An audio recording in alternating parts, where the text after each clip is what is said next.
And in case you're not able to ask questions, not to worry, they'll be available offline.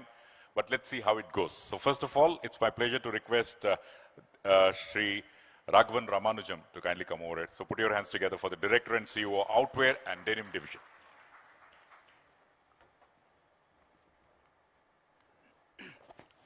Good afternoon to one and all. Welcome to the Global Investors Meet Karnataka. I think it's the 8th, 9th or 10th edition. My name is Raghavan. I represent a company called Shahi Exports Private Limited. Shahi Exports, is not in the public space, so most of you may not know about this company. But I'll speak a little bit about the company and then talk you through the events which led us through COVID, COVID-1, COVID-2 and post-COVID. So we are in the business of apparel manufacturing, apparel as in clothes, as most of you would know. We manufacture and ship to some of the largest brands in the world. When I say largest brands, it includes some of the best brands right from Japan all the way to United States of America. What is in garment manufacturing? You all have heard about software, IT, and Karnataka is known for several other things, but who is this company, Shahi? Excuse me. I've never heard about this. Well, we started 40 years back as a garage startup in Okla in Delhi, and then we moved to Karnataka about 25 years back. We set up our first factory with about 250 workers in the year 1980 or about that time. Today, Shahi is one of the largest apparel manufacturers and exporters in the country. And Karnataka is our home for over 100,000 employees. Thank you. We employ in all about 125,000 people, mostly women, and women from the lowest strata of society. When I say that, I don't say it with any kind of, I say it with humility, because these people are the ones who are actually not just supporting India and putting India in the global map, but also supporting families, children, and society, and I'll talk about that in a little while. So, 125,000 workers, making brands, shipping to some of the leading brands in the world. We do have a challenge to manage such a large workforce, people who have very little education or no education at all. In 40 years, we have done, we've grown from strength to strength, and today, like I said, we have become the largest in the country. 2020 March, I think most of you would like to wipe it out of your calendar. Unfortunately, this is one of the darkest months, if not the darkest year in my lifetime, and so is this for many people. COVID-19, as I called it, became a global pandemic, officially became a global pandemic. There was confusion all around us, black days, no clarity of thought. Suddenly everything was closing up. The whole world shut down. And when the whole world shut down, everybody starts to panic. I'm sure most of you panicked as well. But I think we thank, to start with the resilience of our government of India, and then followed by government of Karnataka. Clarity started to emerge over the next few days. We were not sure what to do because we had to shut our factories overnight. We do have a lot of migrant workers. So that's something I didn't mention earlier. We have close to about 30,000 migrant workers from across the country. Now these migrant workers leave their family, come to work with us. They've been housed in hostels. They cook their own food. We provided them with jobs and security of the job and so on and so forth. But when suddenly everything had to be shut in 2020, there was utter confusion all around us. Most of all for the people who were not close to their families. I think most of you saw what happened in national television about the condition of the migrant workers trying to get back home. Fortunately, Shahi had a plan in place. Of course, first few days we were confused, but then when thoughts started to become a little more clear, we put a plan in place to say that first let's protect our migrant workers. So we started by providing them with ration, providing them with some sort of activity to keep them active, most of all to make sure that they had the presence of mind and peace of mind to not be worried about their family and so on and so forth. Once we put that in place, we reached out to all our workers, thanks to social media, thanks to WhatsApp, SMS. We got to every individual worker through our HR network, and I must say they did a commendable job in reaching out to almost every worker. When I say every worker, we just don't employ workers in Bangalore. We have factories across Karnataka, across India. But like I said at the very beginning, Karnataka is the largest. We have about 100,000 workers with 50 factories, close to 50 factories. So we reached out to every worker telling them what is going on, in terms of lockdown, in terms of what to expect. Because most of these workers were worried about their salary, right? They don't come to work, they don't get paid. They don't get paid, they don't have food. So it's a very difficult situation for them. I think fortunately, we reached out to them and told them that, hey, listen, you don't have to worry about your jobs are secure. We are working on, multiple plans. We are engaging with the government to see how to bring you back to work very quickly. Around the same time, under the, direction of our Honorable Prime Minister and Textile Ministry, we were chosen, one of the few factories who were chosen to make PPE, personal protection equipment. You must have seen in the television people wearing this white robes, fully covered, which is supposed to meet a certain standard to keep the virus off your body. So we were chosen, we were one of the few companies, in fact the first company, if I remember, chosen to do this. Now how do you deliver? And then the mandate was quite large because they wanted close to 1 million PPEs delivered within days because the virus was spreading very fast, people were getting infected, and the government of India was really concerned. Now, we had to get people back to the factory to make things happen, right? You can't just sit at home. We are not a software company that you can remotely log in and do things, write a code, or so on and so forth. So we had to physically bring people back into our factories, which was a huge challenge. First of all, the social challenge of convincing them that you are safe, because their families wouldn't let them go to work because of the fear of the virus. Then we had to reach out to them. Of course, we got the support of the government to give us special passes, to reach out to these people, and so we reached out to them and made sure that we could bring a sizable workforce back into our factories to make PPE.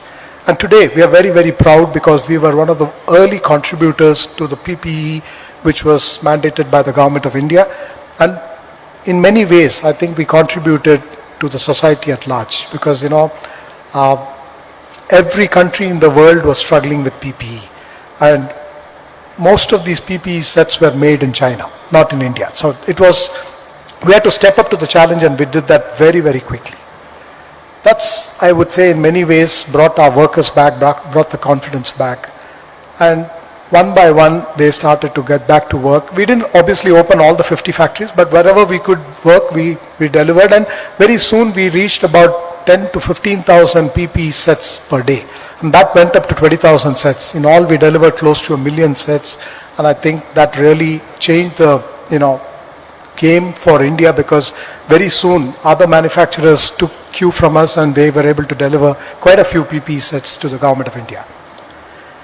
Post this, I think, so we went through whole of April in lockdown, doing PPE sets, trying to connect with our customers. But like they say, when there is a need, the human mind starts to think. So we started to think as to how do we engage with our workers, how do we get back to business. Unfortunately for us, I think about the same time, Zoom as a media opened up. Prior to that, we had to go through a VC or a WhatsApp video call or a FaceTime and so on. But Zoom was a blessing for us. I must acknowledge the fact that Zoom really changed our lives. So we could very quickly get back into huddles, started connecting with our teams, connecting with our customers, and when clarity started to emerge, they started to kind of understand what is in store for everybody. Because when COVID struck, the whole world came to a standstill. Everything was shut. Obviously, there was huge merchandise getting piled up in ports, in the stores, warehouses, in the stores. So nobody had a clue as to what to do with this. So like I said, when clarity started to emerge, people started to get a very clear understanding of how to deal with this pandemic. So one by one, I think, our customers started to engage with us. We started to, kind of make a plan. Obviously, they had to get the goods, so we had to get our workforce back in time whenever the country opened up. So in the early April, I think in May, around 4th or 5th of May 2020, I think the Government of India by then had a plan in place. Some of the early vaccination, news came out and people started to become a little more confident. Social distancing was already a done thing. So we had a very clear game plan as to how to handle these workers returning back to work, how to keep them safe. And I think what we found out was that more than we urban dwellers, these workers who come from remotest places in the country are far more resilient, both in terms of health and mental well-being. Most of these workers came back without the fear. In fact, my staff didn't come back to work, but my workers were completely back at work. When we announced on 5th of May that we are opening up our factories, almost all of our workers were back at work. And to our surprise, we found that most of them were healthy, once they started working. So we kind of, started to engage with them to understand what is really keeping them so healthy and fit. Of course, they had the masks in place, social distancing. But we also found out that they had a very simple living, right? Their lifestyle was very, very simple. And hence, they could, go through all this and make sure that they could bring us right back into the game. And after that, I would say it's history because we've had a fantastic 2021 and 2022 and life is moving forward. I would like to share much more, but I think we need to appreciate the spirit of the time, and thank you very much for listening to my story. Yeah?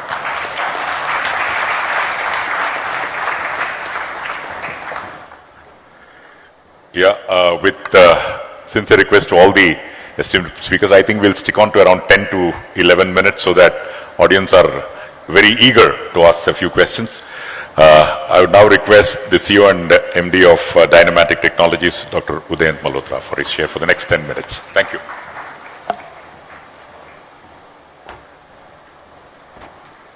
Thank you very much. And that was very encouraging and special. 130,000 employees. Only in Karnataka could you have had that resilience. May I request for my slides to come up, please? So, while they come, oops, okay.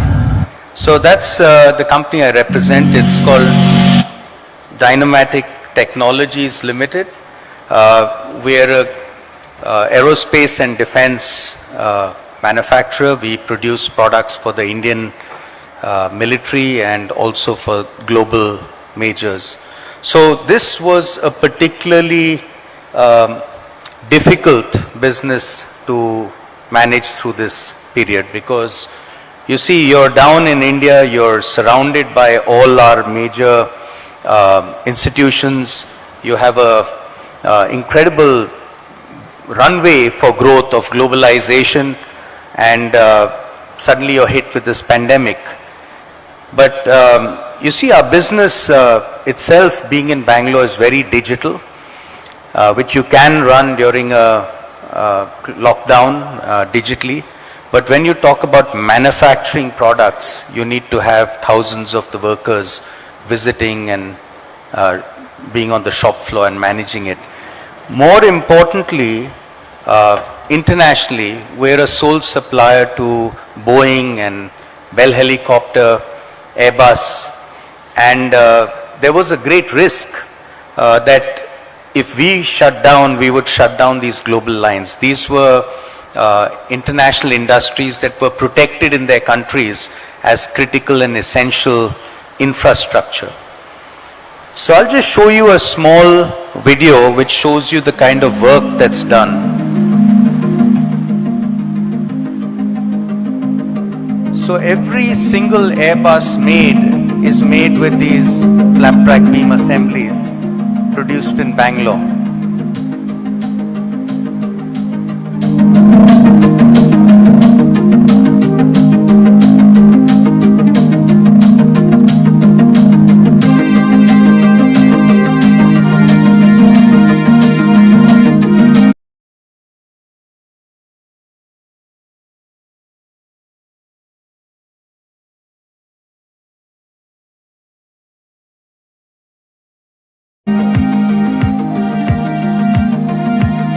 the P8s.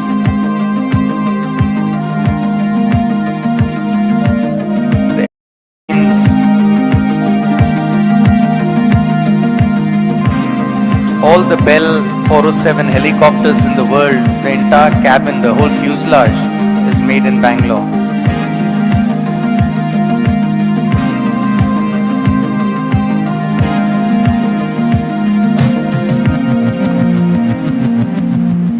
So with that, if we had shut down, we would have actually devastated these industries and we would have caused lasting damage to the Make in India campaign and brand. And this is really where we're very fortunate to be in Bangalore, where you have such a collaborative, approach between business, between industry and between academia.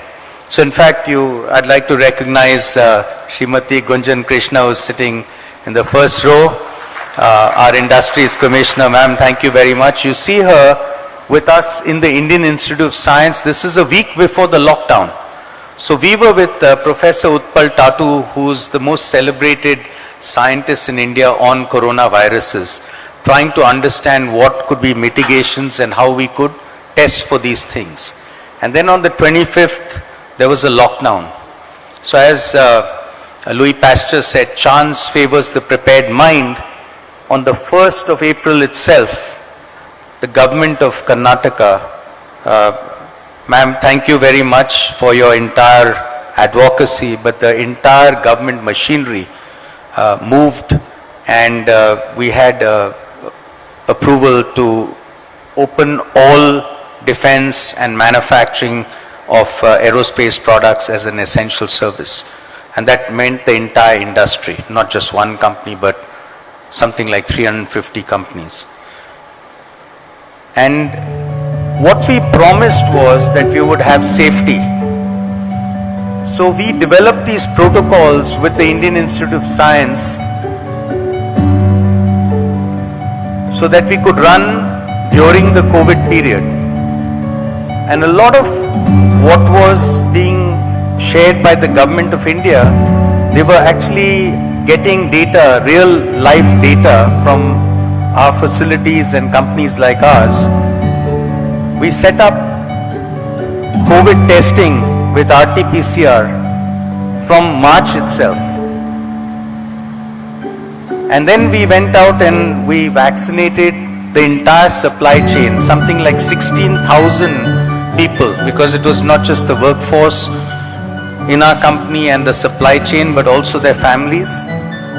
You have to remember 2 years ago we were also paranoid, so a lot of the paranoia exists in the mind. We sterilized all incoming and all outgoing materials. So even our customers were happy that they were getting completely sanitized products. And we used all kinds of things, HEPA filters in our factories, UV lights, plasma cluster technology for the air, and of course you had a protected workforce. Very recently, Airbus instituted its first Global Sustainability Award, which is now an annual award. Last year we won the first Global Sustainability Award for this work. And again, this couldn't have been a company, it was the entire ecosystem here. With this, Boeing also spotlighted us as their most resilient supplier. So one has 12,000 suppliers, one has 11,000 suppliers across the world. And an Indian company out of Bangalore was suddenly spotlighted. And I'm just trying to say, immediately thereafter we got new orders. This is the first emergency escape hatch that will be built, and we'll start delivery as a sole supplier for the new A220 from March this year. From Boeing, we won the center section of the F-15EX. So, you know, this kind of good behavior, the good performance that the entire ecosystem of Bangalore, remember when we supply, we have about 200 SMEs behind us, that has been recognized.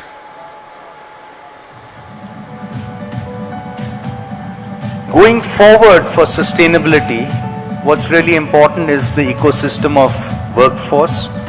So we adopted the ITI at Devanali. We work with 55 Gram Sabhas in North Bangalore, and we get the children of artisans, karigars from these villages. They are landless, highly skilled youngsters. They're not the rich farmers who've made a lot of money because their land values have gone up, but they're trained and they become aerospace workers, and they're the highest paid blue collar workers in the state. So this really brings a workforce from our rural hinterland into the global workforce. And I'd just like to close with this slide. Let me go back. We had just one thing. This is the state, the resilient state, and we're very proud to be here. Thank you very much.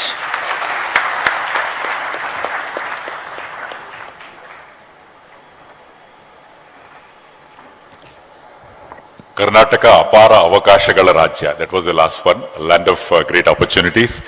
Thank you very much, Dr. Udayan Malhotra, for that highly impressive presentation. Thank you, sir.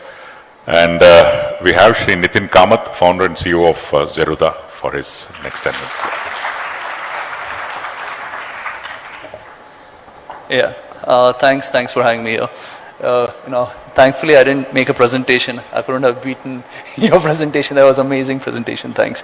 And to be very honest, as Zerodha, we've been very lucky that we are building a digital business. So being resilient was a lot easier than both Shahi and Dynamatics. So I'll quickly start off setting some context to our business. I've been born, brought up in Karnataka. So when we first started Zerodha, everyone said, you're a stockbroker, you should be in Bombay, not in Bangalore, right? And so this was 2010. Today, I think, Bangalore should have its own Dalal Street because, thanks to us, we've had, we have this whole new generation of stockbrokers in Bangalore. If you were to look at Indian stock market by exchange turnover, I think Bangalore contributes more than Bombay now, so, yeah. So firstly, I think when I look back at the journey of the business, Bangalore has been like really a key component, key reason for the success of the business, especially mainly because of the talent. One of the things that's worked very well for the business is that our attritions have been very low. Of course, in the noise of the startup ecosystem, with all this, hiring, firing noises, it's very easy to get carried away to think that all businesses are like that. It isn't. Our tech team, two people have left our tech team in the last 7 years. In the core team at Zerodha, out of the top 100, 150 people, maybe we've lost 4 or 5 people in the last 12 years, right? So culturally, I think Bangalore is like an amazing place to find good talent who can stick around, kind of grunt it out with you of sorts, right? So for us, we've grown as a business leveraging the ecosystem, right? As in when we started in 2010, the National Stock Exchange has launched a free trading platform. So we built our business really on top of that when we started, right? Because when we started, there was no tech. Tech at Zerodha only started in 2013 when Kailash joined us. So we firstly leverage on National Stock Exchange, trading platform. Our tipping point in our business was really 2016 when you could use Aadhaar for online onboarding, right? Because if you wanted to open a customer's account, it used to be a 40-page document, which used to take, like 14, 15 days. 2016, what happened, thanks to the government, allowing for Aadhaar to be used for onboarding, something that used to take 15 days became like sub 15 minutes, right? So it suddenly opened the floodgates, right? As in for tech-only businesses like ours, the biggest dropping point was opening a customer's account, right? So we were at 70,000 customers in 2016 when Aadhaar onboarding started. So it took us like 6.5 years to get to 70,000 customers. We are at almost like 1.1 crore customers today. So, we got, like the remaining, 1 crore plus customers in the next 6 years, right? As in, it was completely enabled on platform, on top of the India stack. The second important piece of India stack was UPI, right? Because digital payments has powered many, has created so many businesses, including us. For us, the tipping point with UPI was when you could use UPI for IPO, right? Because until 2019, if you wanted to apply for an IPO, you had to do it only through a bank account, through like an ASBA form, as they called it. So 2019 is when, you could now use UPI for it, right? So suddenly that was another tipping point in the business. So, if I look back at this journey, I think, apart from, the Bangalore ecosystem, we've leveraged and built the business on top of the India stack. The other thing I think, we've done well is in 2016, we started a fintech fund incubator. So we said we're going to start we're going to partner startups to build niche capital market ecosystems, niche capital market platforms. So 2016 we started Rainmatter. So Rainmatter has today 25 businesses as part of the portfolio. So all these businesses were building platforms for making life easier for people investing and trading in the market. So there are these 25 businesses, which are, again, most of them are out of Bangalore. So which is, again, something that I'm supremely proud of. So coming back to COVID, so when COVID happened, last week of March 2020, I sent an email to our team saying, it's time to go into a monk mode, because the next 1-2 years is going to be like supremely hard. And I had like a bunch of predictions, and I have never been that wrong in my life, because every single prediction I had made in that was completely proved wrong. Because when COVID happened, we were at 2 million customers. Suddenly what happened with COVID was people had stopped spending money because you couldn't go out, so you had more money with you. People had more time on their hands because you're locked down. And stock market started doing well, right? So these were all three potent combination, and suddenly, a whole generation of people who had never looked at capital markets suddenly said, what, I want to save, invest in the stock markets. So the markets in India expanded significantly over the last 2 years. So like I said, we have grown 4x, 5x, from the day I sent that email where I said, we're going to go into like a really tough patch as a business. Now, how did we, like I said, for us, the resiliency, it wasn't really as hard as the other companies for sure, right? Because we were a lean business, we are a 1,100, 1,200 member team. So, there wasn't the logistics of worrying about what's happening to 100,000 people. So it wasn't that tough. We're an online business, everything happens digitally. I think some things that we had done right pre-COVID that worked very well for us was we were completely digital in terms of we are leveraging technology not just in the front end, in terms of dealing with the customers, but even at the back end. Just to give you an example, we went from 2 million customers to 11 million customers without adding any people on the team. We were at 1,100 people when we were at 2 million customers. We are at 1,100 people with like 11 million customers, right? And we have done the transition while upping the customer ratings, like how we track for customer ratings. Our customer ratings have only gone up. So what COVID got us to do was, just focus more on how do you leverage technology to make life easier for people, right? As in not just your customer, but also internally, right? So, we started working significantly more on automating our processes. So if customers have query, how do you answer it automatically without him coming to us? I think one thing that we've done very well as a business is we kept it very simple. Think of us as a restaurant that sells only idli, right? If you're selling only idlis, it's a lot easier to run that business than, if you sell idli, masala dosa, wangi baat, puliyogre, whatever, right? Because then you have to worry about the logistics that goes behind it, right? So we have one deal for all our customers. So all our 11 million customers get exactly the same thing. So which has meant that, it has given us almost like an operating leverage in terms of how we run our support processes of sorts. In terms of technology, we are completely free and open source. So what it has meant for us is that while scaling up, when the sudden rush of new business happened after COVID, we didn't have to spend too much money. So our margins as a business didn't really get squeezed because new people came into the business. So it's generally, for us as being resilient has been, especially after hearing the first two stories, has been a lot more easier.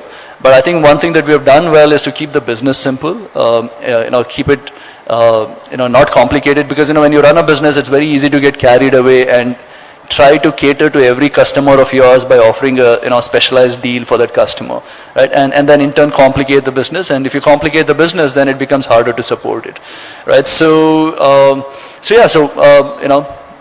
In terms of resiliency, I think that is something that we did well. But one silver lining in all of this COVID was, one of the things that internally we have been talking about as a business is how like concentration of wealth is becoming a problem in this country or across the world actually. And then how it's important to kind of move economies outside the metros, right? Because today all the wealth is concentrated, say, in Bangalore or London or New York or Delhi, whatever, right? You need to be able to grow inclusively as a country. That means, your small towns and villages also have to, have economies of it.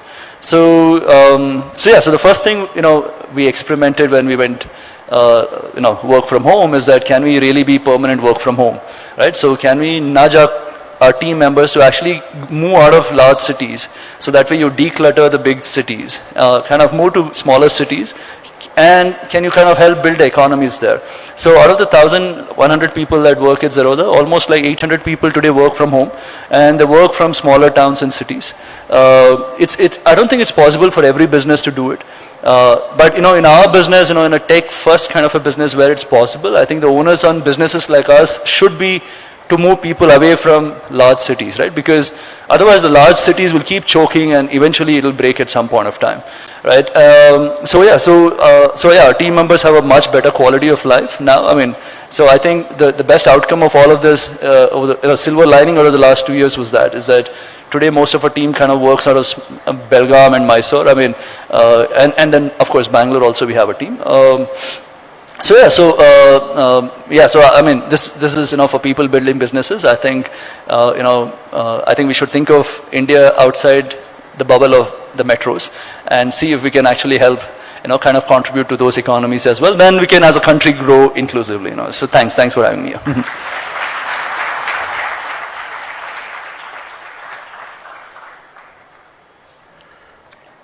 Well, indeed, the government of Karnataka is already doing that, and Global Investors Meet has been a great platform for the government of Karnataka to take business outside Bengaluru. Thank you, sir, for your presentation. And now we move on to Shri Santosh Kumar, the MD of Texas Instruments. Good afternoon to all of you. Wonderful presentation, Nitin. It's really hard to catch up with your story of 70% of your people working from home. We work in our labs. It's very, very hard for us. It's also very hard for us to catch up with the level of attrition that has been maintained, right? We believe we are doing much better than the industry, but the numbers that is actually blown me away, right? We've been here for last 37 years, and we have seen Bangalore change, and we have been so much excited with this change.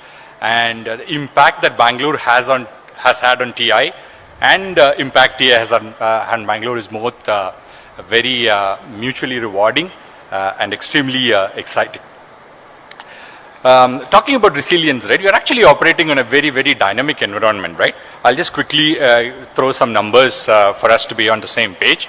We have 7.3 billion people growing at the rate of 1.2% in this world.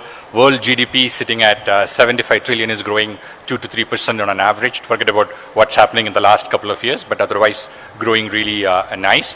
And if you just look at it, the semiconductor volumes are actually going at 8%, right? That's a huge opportunity when you really look at it, that things are actually going well.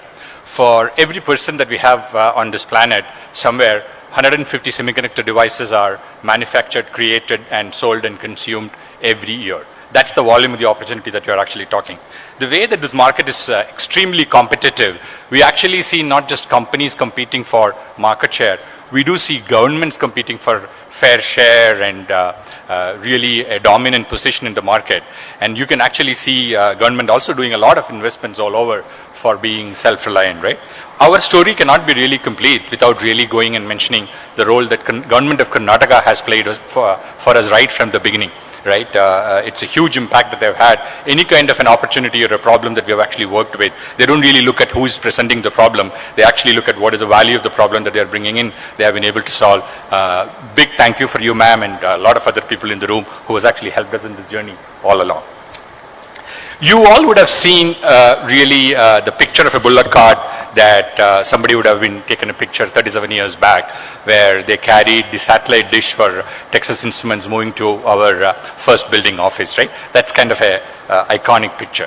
From that time, where we started with under 20-30 people working on supporting a tool for the software, we have actually come a long way, right? We have released several wonderful products, including 77 gigahertz first radar. First chip, integrated chip, came from India, which enabled under 1,000 rupees cell phone that was available a long time back over here. The first 5G chip that we made right from here was first deployed in the worldwide first deployment of the 5G network, right?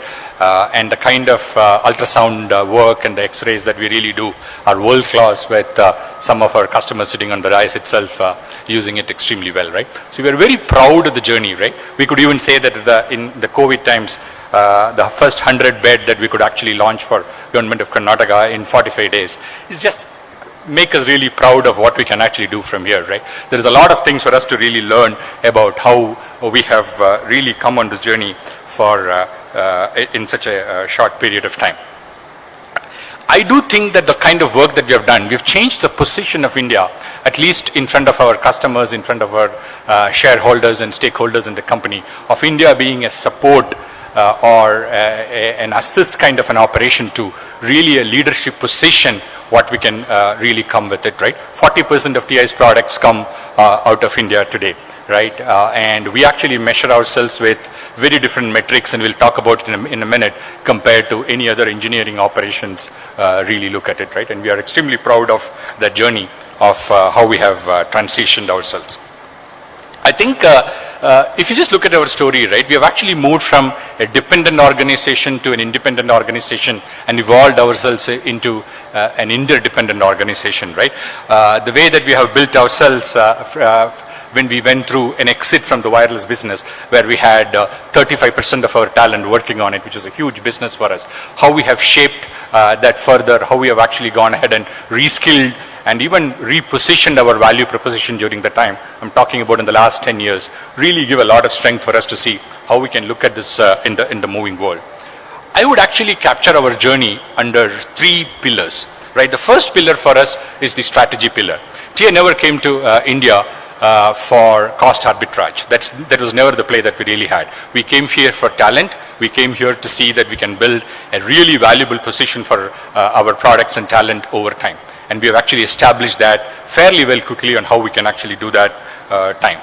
We always go back and make sure that we are stronger before we make bigger. We don't really go to our customers and look at what is the dollar impact that we really have with them. We actually look at it on what is the value that we are able to provide for them. That is far more important for us to go really provide our value, right? It is also important for ourselves to really look at the depth of the relationship that we really have with our customers, right? Our employees, how deep that we really go with our customers, how much we can actually create products, right?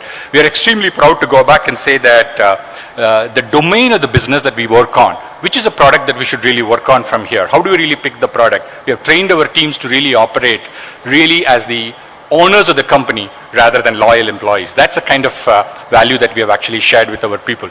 They go back and take a decision. If I have the next $1 million to invest, which is a market I should really go? What kind of products I should really do? How do I build? Where do I hire the people and all of that? Several of those decisions that we actually do today are done by people in our team. And we have actually changed the metrics of execution for us. We don't really go back and look at it to say that, are we on time? Did we really deliver the product on time? All of those are important, but we look at it on, for every $1 million that we have actually invested, what is the return on investment? I'm not really talking about business people doing it. I'm talking about engineers in our shop going and finding it out, and did we really provide financial value with the money that we have actually taken from our shareholders, right? So that's a kind of strategy that we have actually operated, which has absolutely worked for us. The second important pillar for us is the pillar of execution.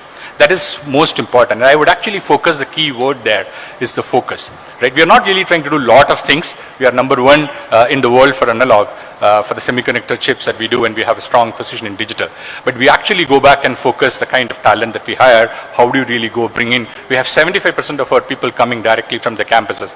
Hundreds of people get trained in our offices, working as the new college grads coming in as interns and working with us. And we are extremely happy with the kind of talent that we can get from, not alone from Bangalore, but across India.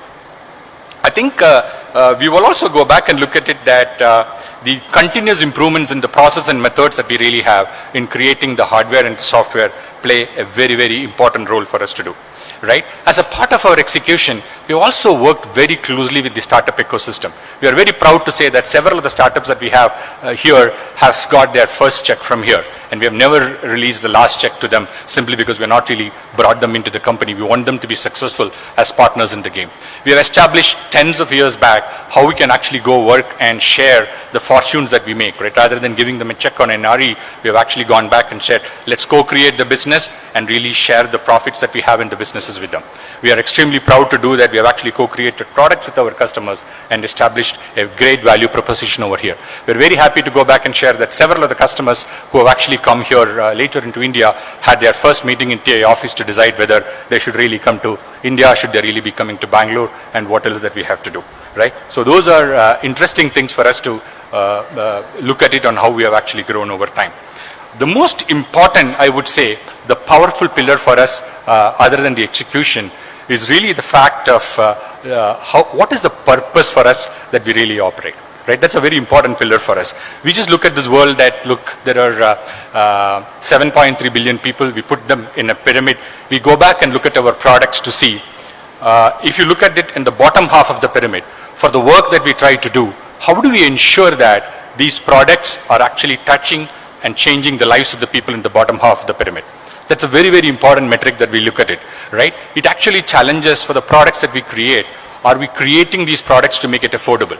We genuinely believe that electronics and semiconductors can change absolutely the quality of life of our people. It can happen that it can change the quality of the life of the people only if you make it affordable. To make really things affordable is absolutely extremely challenging, most innovative, and extremely rewarding to people, right? So once we are able to connect the dot that why this product that we are actually creating will actually make the life change for the bottom half of the pyramid, the whole equation that I'm talking about, the strategy piece of it or the execution pieces of it, our employees can actually see how they connect together and how can they truly really create the value. By looking at it for the next few years, I think this is absolutely the best time for electronics. Some of the earlier statistics tell us that there are huge things that we can actually do with the kind of work that we are trying to do over here.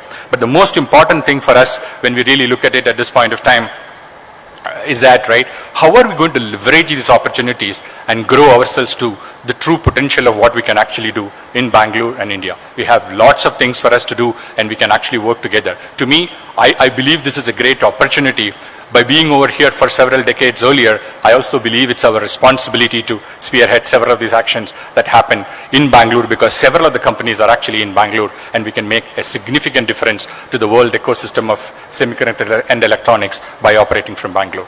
Thank you. Thank you for your time.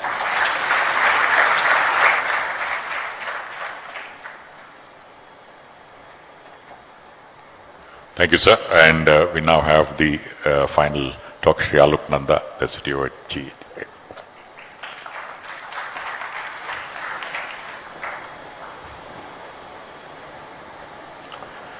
I don't know about all of you, but I feel truly inspired listening to all the stories. So let's give everybody a big round of applause.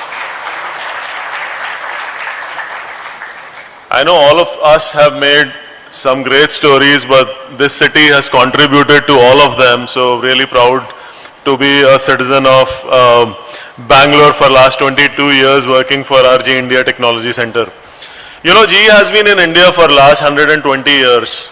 And the first hydroelectric plant that was built by anywhere in India was with GE equipment in Shiv Samudram, like 40 kilometers from Bangalore. Next time you visit there, please do visit the exhibition, which is just next to the power plant, and the original equipment is still there. So we've been in India and we've benefited from India as a company tremendously over the last 120 years. And in Karnataka, in Bangalore, our beautiful campus actually makes this city even more beautiful. And it's been there for last 22 years, and I've been proudly working in that campus for last 22 years. The stories, I have a couple of stories for you today that I will be sharing were created in this center. And hopefully they give you one or two takeaways at the end which help you in your resilience journey. And that was the objective for me to share these stories today. The first story, okay, this is around a product. Imagine a team going to the stakeholders and pitching to them the promise of India. Okay, 1.4 billion people, growing healthcare needs, big booming middle class, and everybody gets excited. Okay, India is a land of opportunities. You turn the page and you get to the next page and you show your revenue, which is static, maybe a little bit declining. And you ask, okay, now what happened? I mean, you have so many opportunities, why are you not able to sell? And the team telling, okay, but our product is not really suitable for Indian market. Most of the healthcare needs are unserved in tier 2, tier 3 cities. This is a product we are not able to sell. We need a new product. And you get laughed at. That, okay, no, I mean, maybe you don't understand how a CT technology works. It's a niche technology. Now this, just hold on to that thought. What would that team feel? Think about yourself as being part of the team, or even more interesting if you want to make it, think of being as the leader of the team who was actually presenting to the stakeholders. Just hold on to that concept, okay, that situation. The second story that I will share with you is around people. So that first one was around product. Now this is 2017-18, and if some of you were following GE at that time, almost everything that was written in social media, in press about GE was bad. Okay, we were going through a tough time, going through a big leadership change, revenues are falling, stock prices falling, everybody is talking bad about the team. And we had this annual leadership meeting, we all got together of our center leadership. And the biggest feeling was of dejection. I mean, we did this survey, okay, how are you feeling? Because we wanted to know, okay, in this tough time, how are the leaders feeling who've been with GE for some time? And even for long timers like me and rest of my colleagues, the feeling was of dejection, frustration, anger, and more importantly, complete helplessness of, okay, what do I do now?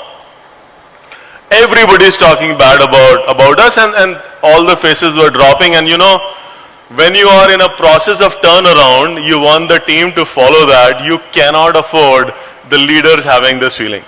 Now imagine yourself being part of that leadership team.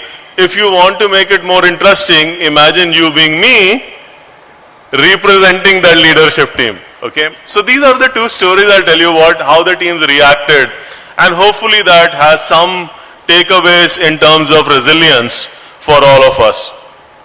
Going back to the product team.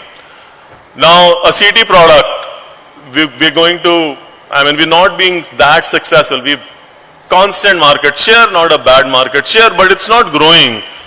When there is so much unserved healthcare need in the country, with tier 2, tier 3 cities actually having to send patients to cities nearby, big cities nearby, to get a simple CT scan. Still not able to grow the business because we don't have a right product.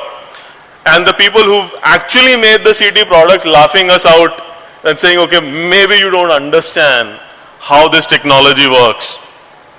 So what did the team do? The team could have very well had a victim's attitude, like sometimes we have now, okay, people don't understand, okay, this is what it is. I mean, how do we really get the money to make a product? But the team did a different approach. The team went and talked to 250 plus doctors all across India, especially in the tier 2, tier 3 cities, to understand what is the gap. Why are they not actually going in for CT technology while they're sending their patients to big cities nearby? In addition to talking to the doctors, they went and visited the hospitals in tier 2, tier 3 cities and talked to the technicians, to the nurses, to the patients to understand what it is. We got a lot of data, but I'll share with you 3 nuggets of data that actually shaped this team. The first nugget that we got was that, okay, we would invest in CT if it came at the cost of X-ray. Okay, that was like a huge, because we were thinking, normally you think 10% cost reduction, 15% cost reduction. We were staring at 50% cost reduction. Then the second nugget, which was very useful for us, came from actually a technician who said, see sir, your gantry is very narrow. I mean, you know, when you go to a city, if unfortunately you've gone to a city, but you probably would have seen an image, there is this round like hole in which the patient goes. It's very scary, right? Can you make it a little bigger? And in the same breath, that same technician said, but our rooms are very small, can you make the overall CT smaller? Imagine you make the gantry bigger, but you make. So that was again a very interesting nugget for us. The third interesting nugget for us came from a hospital in Trichy. The doctor told us, I have a garage. I don't have any other place. If you can fit that CT in the garage, I'll buy it. The other option I have is if you can fit it on the 5th floor. But you know, your current weight of your equipment is not supported by the foundation that I had. Now we have to make a product where you can't compromise on quality, obviously, because health is the most important thing. Why you have a CT, and all these are the equipment. And now, our stakeholders not ready to really fund, because nobody really believes that you could do a product like that. Because you know who designed the city are the stakeholders from whom we are saying maybe we can get a better city for you.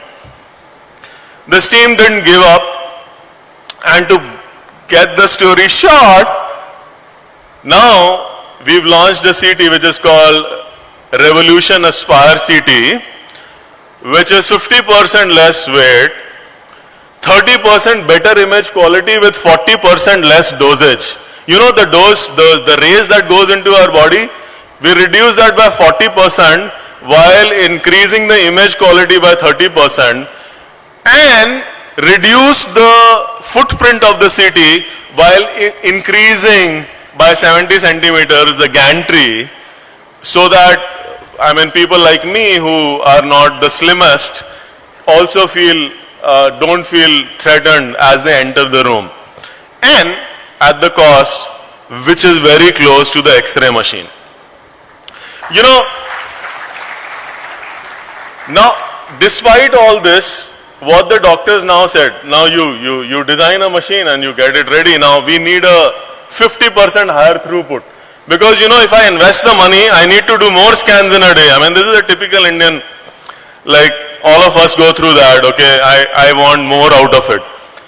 And we had to prove this. Everything else we could prove in our lab. Now throughput you have to prove in this. Then what happened? COVID happened. And now you have to prove this in a lab. But you know what COVID, anybody who had COVID during, when we all learned how important oxygen is during that wave of COVID, had to go through a CT scan. You remember, on the 4th or the 5th day, the doctors would send every COVID patient for a CT scan. So rather than thinking of COVID as a problem, this team thought, oh wow, everybody who's had COVID, we had 4 lakh COVID patients every day.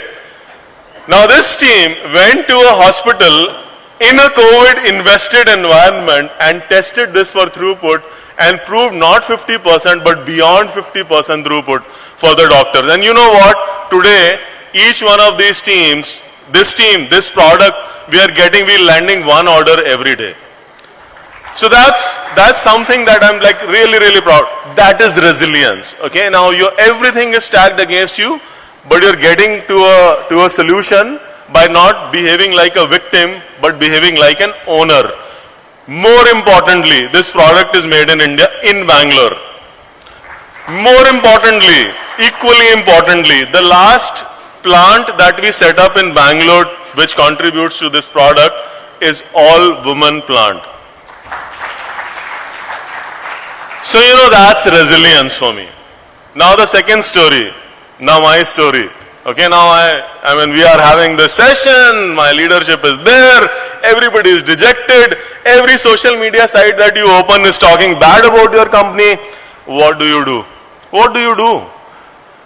What can you control? Now people are in anger. No, we should, our communication team is not doing a great job, we should do more. What can you do? I mean, if you attack a troll, what happens? More trolling. Okay, so rather than that, we changed track, and what we did, I mean, I've done so many things in, I have seen so many things in my career, but what our team ended up doing was something like really special for me. Because it moved people, okay, which is, I think, is more difficult thing than designing a product.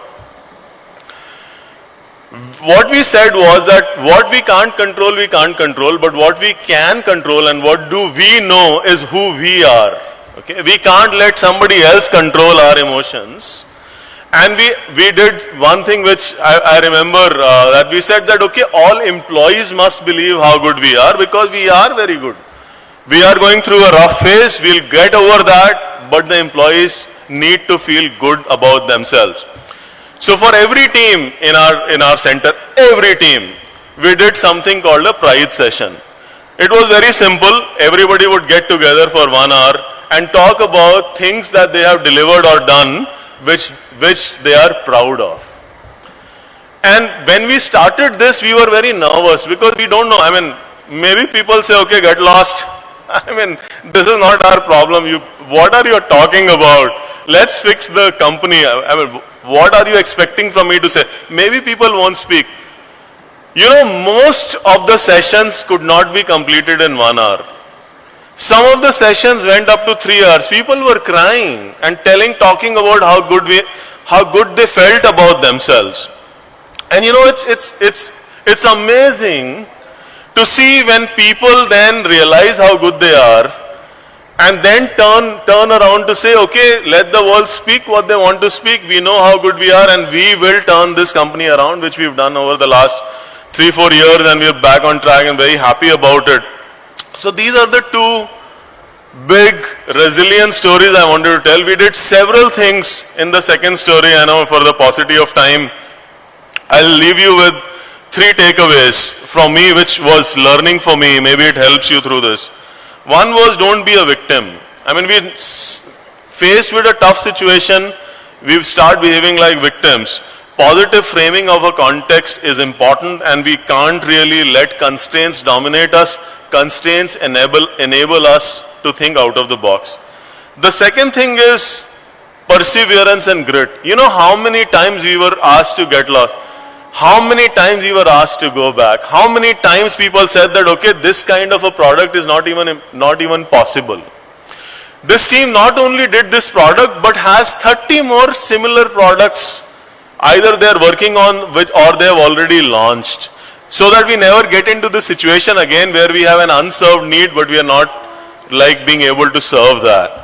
So those were the 2 stories that I wanted to tell you for resilience that I have experienced in last few years, and hopefully this was useful for you. Thank you so much.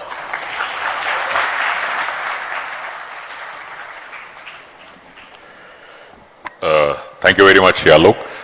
As promised, we'll have 2 or 3 questions. It will be 3 questions if you straight away ask the question. It will be 2 questions if you also start telling stories. So it all depends on all of you. If you directly ask questions, we can have more questions. Yeah, the mic will come to you, and to whom you have to ask the question, you can always refer. Yeah, yes. Hi. It's on, sir. Go ahead. It's on. Hello.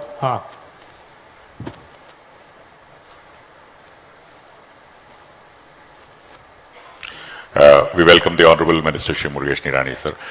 Ladies and gentlemen, let's welcome the Honorable, the Additional Chief Secretary Shri Ramana Reddy, sir. Welcome to you, sir.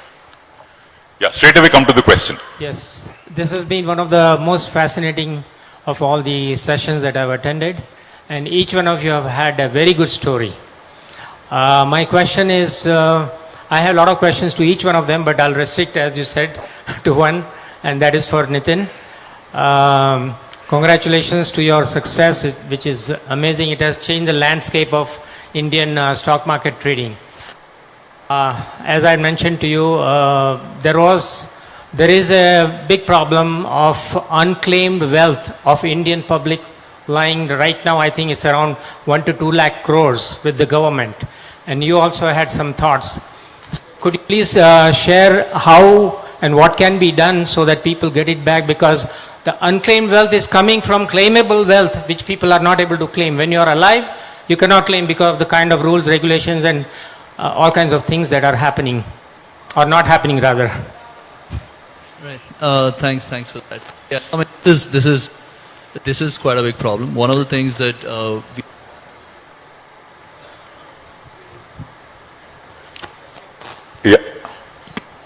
yeah. It's on, sir. You speak. You go ahead. You can speak. So one of the things we've done as a business is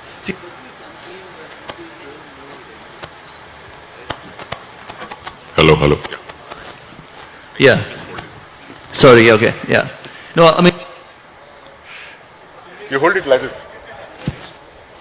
Like Like this? Yeah. Oh, okay. Like a singer. Yeah, this is what happens, COVID and work from home. Yeah, so sorry.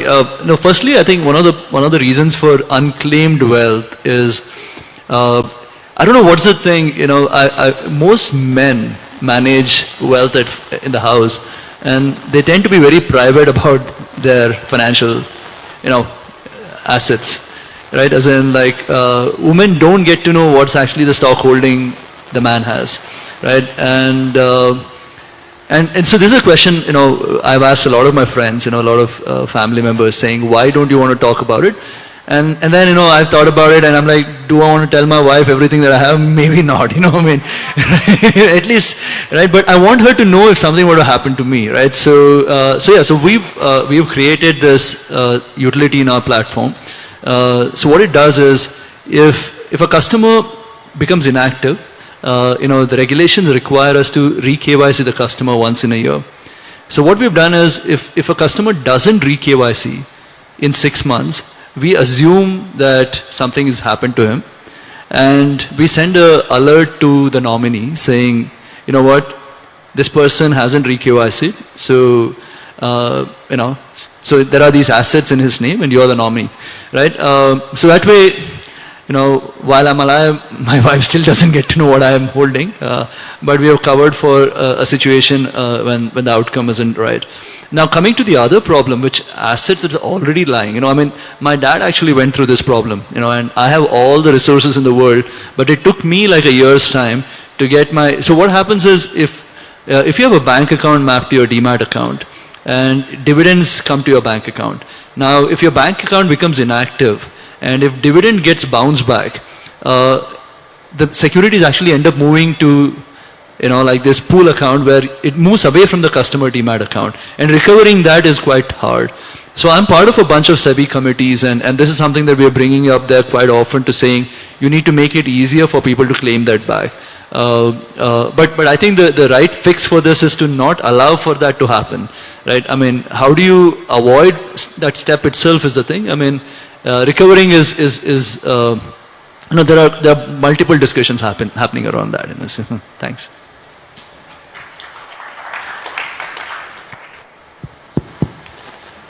Hi, good evening. My name is Sushant Shetty. I'm a mechanical engineer. My question is directed to Udyant and Alok. So as a manufacturing company, you guys come up with a lot of problem statements in the company which needs to be resolved, and it needs to be immediately fixed, or else it gives a great loss to the company as a whole. But generally, from the last 2 days of talks which has happened here, what I heard is that when you have a problem, you just go to IITs, IIMs to get those problems solved with technically high minds. But my question is, can't an engineer like me also solve your problem? But what we miss as solution providers is problem statements. And what you miss as, you need solutions, but you miss the people who are able to give you solutions in a better price. Maybe you go to IIT, IIMs, they charge you 10 lakhs to give you a solution. We as engineers could give you the same solution in 5 lakhs. I'm asking, why don't you think of a creative platform which can connect both of us?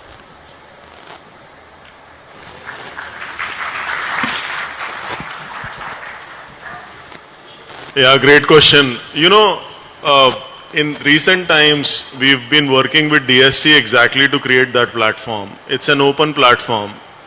What DST has done, it's called FIRE, F-I-R-E. I forgot the acronym expansion, but you can go and look at it, look up it at Google, and you will see that this platform does exactly what you are asking.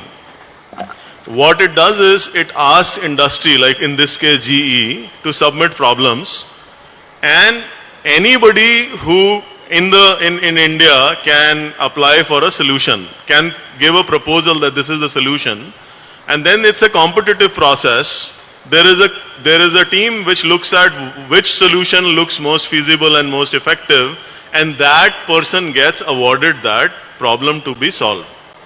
50% of the money comes from Government of India, 50% of the money comes from the industry, and 100% of the money goes to this any individual who wins that. So many such platforms are available. We also have to be a little bit proactive in finding these out, and I'm glad you asked this question, and so that I could provide you some guidance around that. The other thing that you said is that, okay, companies like us go to IITs and IIMs and give them money. Actually, for GE, we go to IITs and many other colleges to get some money. Okay, so these days, I mean, we keep talking about government not investing in R&D, but I can tell you that in last 5 years at least, governments have so many programs where they give money for problems, for solutions and for skill development. So we partner with professors, not only with IIT IIMs, with many professors around the country. We give proposals for, okay, these are the challenging problems that industry has. Government gives money to solve that problem. Industry gives like 50%, 75%, depending on what that scheme is. And then that problem gets solved. So a lot is available today. We just need to become a little proactive and figure out what it is so that we can participate in this economy of open innovation and get benefited, and the whole society gets benefited. What is in it for the companies is that we get the best solution. It's not that we are going to one person or one professor or one institute. Anybody can compete, and we get the best, and what, like you said, everybody can participate and compete and win.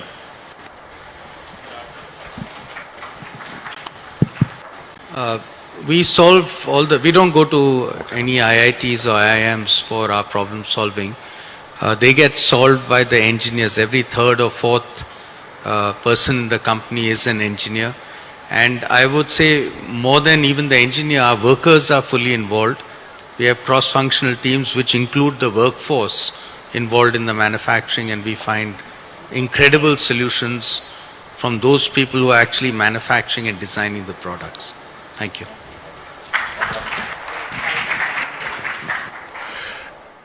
I think we are slightly running short of time because the valedictory is also there. The Honorable CM may come anytime.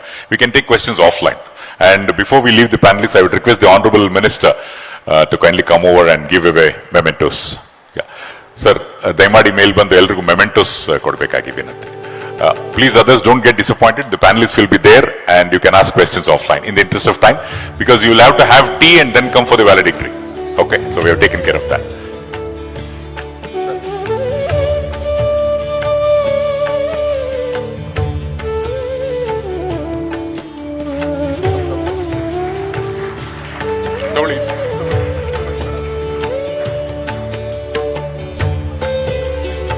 Sir, after completing everything, we'll have one photograph in the front.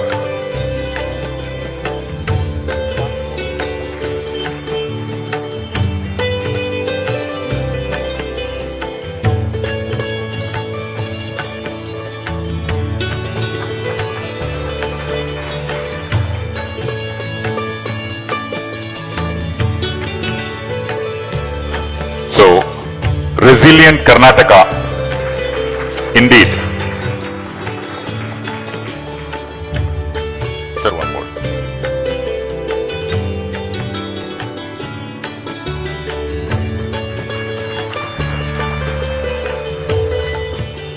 Thank you, sir. I would request all of you to kindly come forward. I would request the ACS and the Commissioner also to kindly come forward for the photo. Sir, munde banbidi, sir.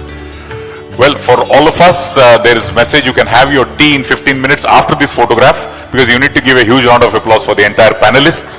Please enjoy your tea and do join us at the plenary hall at